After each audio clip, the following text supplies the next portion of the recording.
భగవంతుడు వ్యక్తి కాదు, శక్తి.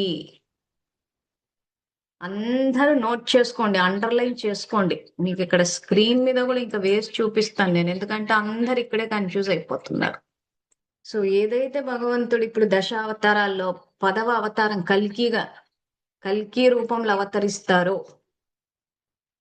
అంటే ఒక వ్యక్తిని ఆధారంగా తీసుకుని వస్తారు, వ్యక్తి శరీరంలోకి శక్తి ద్వారా. అందుకే ఇక్కడ క్లియర్ గా రాసాము, భగవంతుడు వ్యక్తి కాదు, ఒక శక్తి.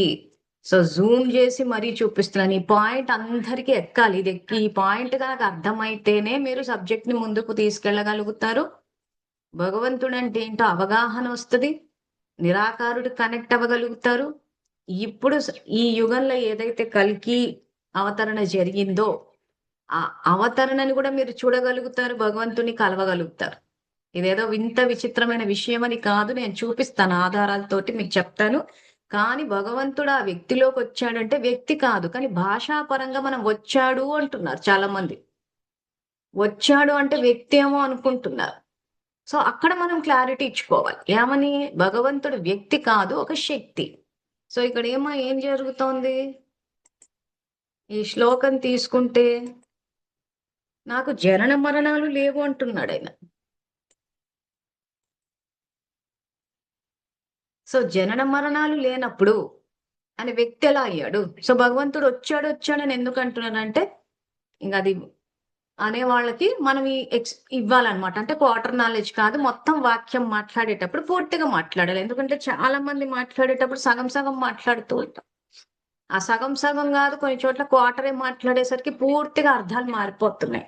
సో ఇప్పటి నుంచి ఎవరైనా ఫలానా వ్యక్తిలోకి భగవంతుడు వచ్చాడు అని అంటే, భగవంతుడు వ్యక్తి కాదు, ఒక శక్తి అని చెప్పాలి. ఎందుకంటే కల్కి అవతరణ జరిగింది.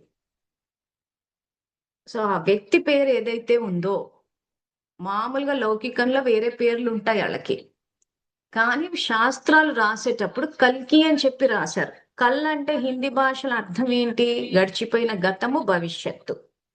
అంటే గడిచిపోయిన ఇప్పుడు కలియుగాన్ని సమాప్తి చేసి సత్యుగాన్ని స్థాపిస్తాడు. ఏ రకంగా చేస్తాడు? జ్ఞానం ద్వారా, యోగం ద్వారా, శక్తి ద్వారా, హింస ద్వారా కాదు. సో మీకు ఈ పాటికే క్లారిటీ వచ్చేసి ఉండాలి. భగవద్గీత హింసని చెప్పట్లేదు, అది అంతర్యుద్ధము. మన లోపల ఉన్న రావణాసురుడు, జరాసంధుడు, మేఘనాథుడు, ఇంద్రజిత్తు, సో పెద్ద పెద్ద రాక్షసులు, వీళ్ళనంతా ఎట్లా మనం ఒక జరాసంధుడిని ఎలా సంహరించాలో తెలుసుకున్నాం. ఇంకా పెద్ద పెద్ద రాక్షసులు ఉన్నారు, వాళ్ళని కూడా ఎట్లా సంహరించాలన్నది తెలుసుకుంటాం. కానీ సంహరించాలంటే ఇక్కడ భగవంతుని గైడెన్స్, సపోర్ట్ అవసరం.